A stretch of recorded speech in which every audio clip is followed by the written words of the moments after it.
Withdrawing money from your Gmail account after a review can be straightforward if you follow the right steps. Here is a simple guide to help you through the process. Step 1. Sign into your Gmail account.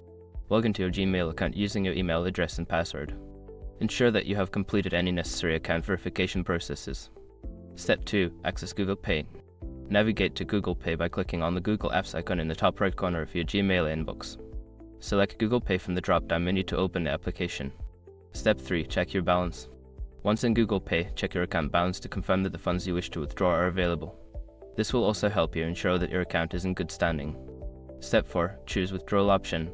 Look for the withdrawal option within Google Pay. This may be labeled as Transfer to Bank or Withdraw Funds. Click on this option to proceed with the withdrawal process.